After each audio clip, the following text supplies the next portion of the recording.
na nga eh. Oh, tapos na. Sino gusto mauna? Si Shane na lang kasi di ba favorite ko yung picture. Oo, sige, ako na muna.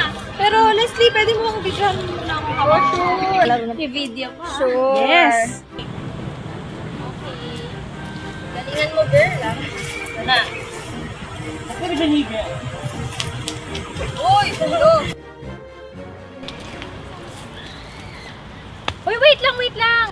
Ayaw gumana eh. Hindi nag-ooperate ko. Ano ba yan? Kanina lang nakapag-text ako dito eh. Ano nangyari? Wala. Teka, nandito na pala sila.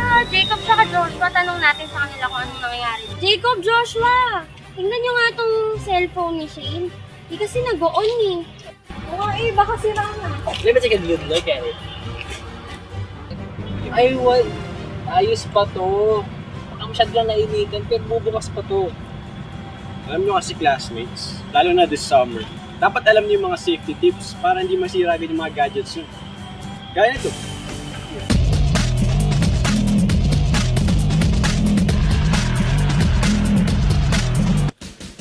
For sure classmates, marami sa atin na expose sa araw dahil sa marami activities ngayong summer. But mind you classmates, na ang sobrang init ng panahon ay nakasasama sa ating gadgets. Gaya nito. Pero kalma lang mga classmates, dahil hindi problema yan. Narito ang ilang tips to keep your gadgets cool. Tip number 1. Keep your devices away from direct sunlight. Ilagay ang inyong gadgets sa lugar na malilim o kung saan mas malamig ang temperatura. Kung ikaw ay lalabas, big ang temperatura upang hindi ito masyadong mainitan. Tip number 2.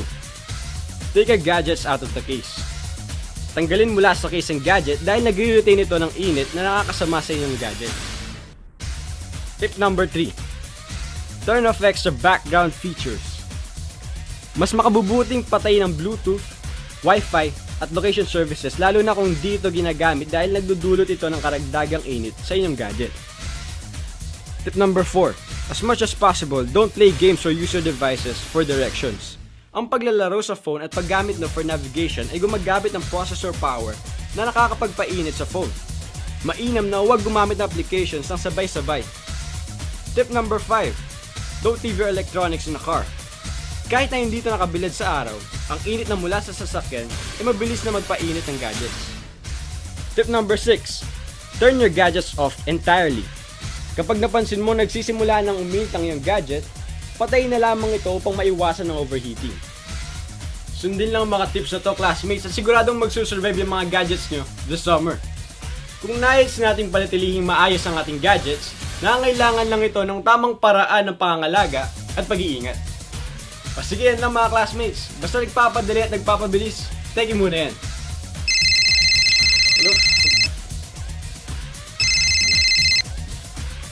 Hello, Joshua. Kasi pupunta na ako dyan. Bye.